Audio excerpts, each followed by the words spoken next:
fellas, and welcome back to the Road to Glory save with Kidderminster Harriers. We've played quite a bit into the future since you were last with us, and therefore we've gone through January and we've had some signings and some leavers.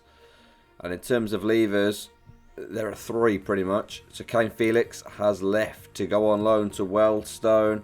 The idea being hopefully they'll take him at the end of the season. He's not very good for the level we're at, unfortunately. And a couple of our players who are moaning about game time. So this one's sad. Sam Austin, he's left to go play for Sutton. He wasn't good enough. We made signings that were unfortunately better than he is, and that has unfortunately left to the fact that he's just not played. And Sutton came in, and I couldn't really say no. I offered him out to him for nothing, and he, out of respect for everything he's done for the club. And Nathan Cameron did go to Sutton as well. A player I don't even think made an appearance this season. No, not a single appearance in a Harriers shirt this season. We were stifling his career. 32 years of age, he wants to be playing, so we let him go. And to be honest, he's not even playing at Sutton. However, in terms of the ins, Aidan Baldwin was the first one. 1.7k. It cost us from Forest Green to bring him in. Decent centre back who can also play right back, and he is a key part of the team already, to be honest with you. We then got Nijay Tucker, who's not really a quality player, but he's a cheap option, £180 a week. Cheap to have in. Just an extra body, because one thing I've thought over the first part of the season, we haven't had much of an extra, much in terms of depth, shall we say. We then also got Carl Barker. He's a decent young player, and you'll be seeing a lot of him in this episode. I'd like to think £450 a week, so he's quite a cheap option as well. Nelson Harnwell is a free transfer from Tunbridge. He's just a youngster with great potential, so we've brought him in the hope that he'll develop into something that we can sell on for a decent amount of money at a later date. Malaki Talent Ariti is so we've got an on loan from, I think it's Reading. Is it Reading? Yeah, Reading. Nah, we beat them. He's in on loan. He's a decent player. He'll compete for a place. Whether he'll get much game time is yet to be seen.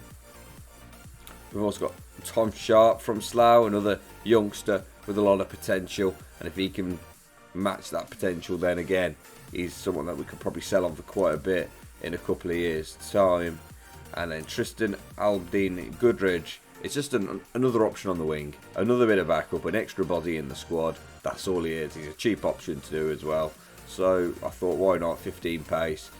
Coming into the last 20 minutes, he can make the difference.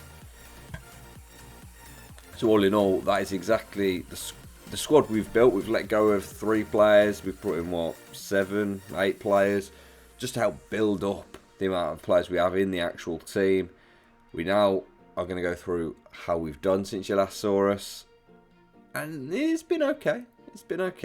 So, since the humiliation of the Aldershot defeat, we actually picked up a little bit. And then it's gone back off the boil. So we started off with Colchester. We won 1-0. Will Russ with that goal. Then an away win against bottom of the league at the time, Barrow. Will Russ again with the goal. Then it was Hartlepool, where Romello Mitchell and Zach Williams picked up goals in a 3-2 victory. And then a 1-1 draw with Salford. I've just come to conclude we're never going to beat Salford. And then a 1-0 win away at Cambridge. Dylan Thompson with the goal there. A 0-0 draw with Sutton just a couple of days later. So I wasn't too fussed actually about that. The 0-0 in the end. We then travelled to, at the time, was top of the league Tranmere. Romello Mitchell, Zach Williams and Harvey Nibbs helped us to a 3-1 victory. Forest Green were up in the promotion places at this point, and Will Ross scored the all-important goal as we won 1-0 at Agbra. We then drew 1-1 with Gillingham, Harvey Nibbs grabbing our goal. Another 1-1 draw, this time against Doncaster, Reyes Cleary with the goal for us in that game. And then we were humiliated at Wimbledon, 4-1 defeat. Reyes Cleary picking up our goal in that game. And today that means we have Harrogate at home and Exeter at home for you. 2 big games. We need to bounce back, get some victories back on the books. It's 3 without a win. We're looking for promotion this season now. Let's go see the team. Right, and so the team for this game at home to Harrogate is as follows. It's Adams in goal. It's Folks up right back, Baldwin and Williams in centre of defence. Newell at left back. McDonald in the holding role. Dixon Bonner starts in midfield alongside Kyle Barker, who's making his debut.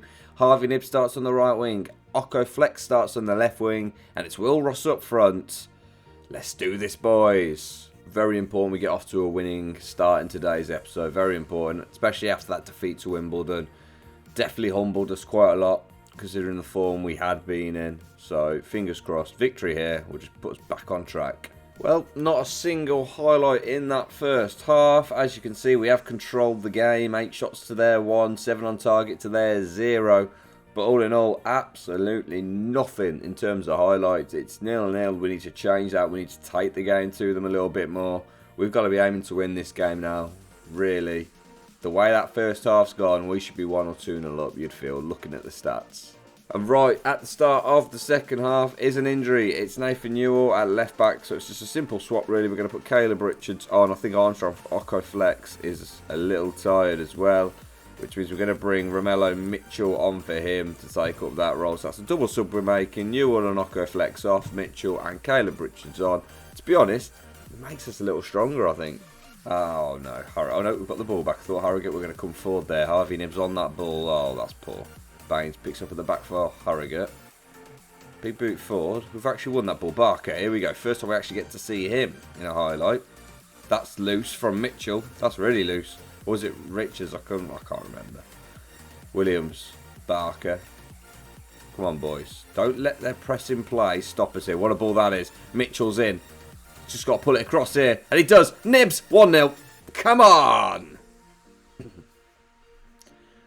Harvey Knibbs doesn't miss those. He's been an absolutely inspired signing as Harvey Knibbs. What a ball from Richards down the line to Mitchell. The two substitutes linking up. The ball across. And Harvey Knibbs just leathers it in. Although I think he might have took a deflection. Judging by the way the ball went in the end. Folks now with a throw-in. Looks for Knibbs and he's found him. Dixon Bonner. Mitchell's like that back stick. He's got the header. Oh, it's hit the woodwork. Big, big chance. Big chance. And we are now going to do our final change, which we're going to see Maliki Talentaritis coming on for Dixon Bonner. This is his Harriers debut as well. Hopefully, turns out to be decent. And there we are, full time. It's 1-0 in a game that didn't have many highlights at all, but 15 shots to their 1, 9 on target to their 0, 1 XG to their basically nothing. I think it's fair to say we were the team that deserved to win in the end. Controlled the game, 63% possession to their 37. Harrogate just couldn't create anything. Next up, Exeter.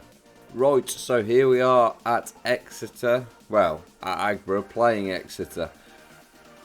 There's not really much change to the starting 11. We've got Adams in goal, Folks at right back, Baldwin and Thompson at centre back, Richards left back, McDonald in the holding role, Dixon, Bonnet and Pollock in the middle of the park, Mitchell on the right, Occo Flex on the left, and Harvey Knibbs moves up front. Bit of a tougher test today, Exeter. More of a mid-table team hoping to reach the playoffs. We're obviously a team hoping to reach the automatic promotion spots. But a lot of work's got to go into today to ensure we do win, and fingers crossed we can come away with the 3 points. It's been a cagey opening 15 minutes so far, no highlights whatsoever, very few shots, although we are starting to grab a little bit of control in this game now.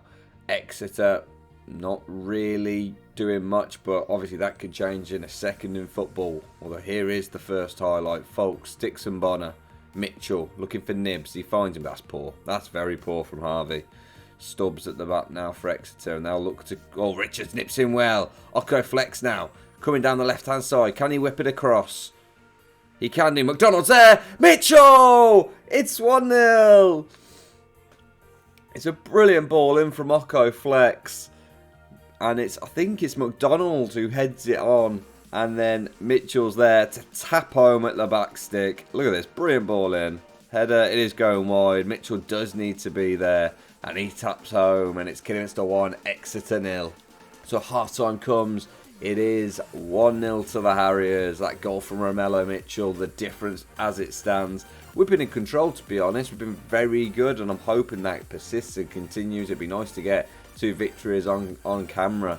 That'll be lovely. So fingers crossed we can carry on the way we're going, pick up the 3 points, and start pushing ourselves into those promotion plot spots. Well, it's been another quiet start to the half, so we're going to go and make a couple of changes. So Tyrone McDonald's coming off, and McCochran, bloody hell, McEachran is coming on in his role. Will Russ is going to replace Harvey Nibs up top, and Josiah Linton. We're going to do a triple change. This is dangerous. Josiah Linton is coming on for Rocco Flex. And that's why it is risky, because you know as soon as you do it, the game's thinking, how can we get him down to 10 men? How can we get him down to 10 men? Well, they found their way to get me down to 10 men. And we're just basically going to go strikerless. We're going to move Milruss onto the right wing and just hope for the best now. And here they come.